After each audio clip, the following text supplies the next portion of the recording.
The Red Ball Express is a 1950s war film starring Jeff Chandler, Alex Nichol, Charles Drake, and a young 25-year-old Sidney Poitier. The film was directed by Boetticher and opened on the 24th of May 1952. The plot.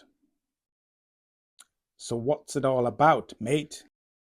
The film follows real events on the days following the Normandy D-Day invasion. After General Patton's Third Army makes rapid advances through German-occupied France, a hastily organized truck convoy was set up to refuel the military advance and keep supplies flowing to the front.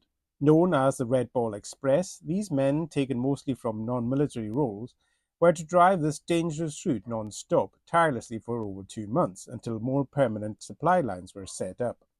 Made up primarily of African American soldiers, these men faced mines, thick mud, and testing terrain, whilst under the constant threat of German attacks. The film follows the convoy led by Lieutenant Campbell, Jeff Chandler, a tough but fair leader as he tries to turn his inexperienced group of misfits into a competent working unit, keeping the peace, discipline, and ultimately keeping them alive as they face the ever-present dangers on the road. Conflict exists between himself and Sergeant Calick, Nichol, who blames Campbell for his brother's death in a truck accident back in their civilian days. And Corporal Robertson Poitier faces some discrimination, which makes him put in a request for a transfer. Is that all, sir? Yeah.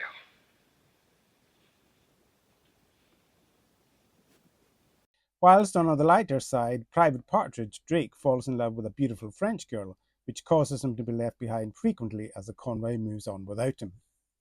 Ultimately, the men come together to work as a team and gain the grudging respect of the more illustrious combat units, as their bravery and plucky spirit win them So over. what did you think, mate?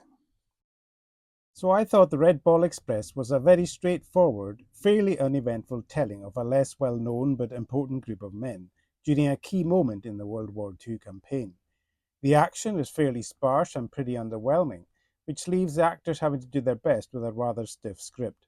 Jeff Chandler does a good job, however, as a stern but competently assured leader. The tension between himself and Alex Nichol creating the bulk of the film's drama. And Charles Drake is appealing as the tale-telling Romeo of the piece. A 25-year-old fresh-faced Poitier doesn't really get much chance to shine, but does at least have a good punch-up scene to liven things up. In fact, the assortment of different colourful characters on display here is what really keeps you watching, in an otherwise pretty flat story. So a watchable, if terribly predictable and run-of-the-mill war film, that works better as a documentary or history lesson piece rather than a dramatic story.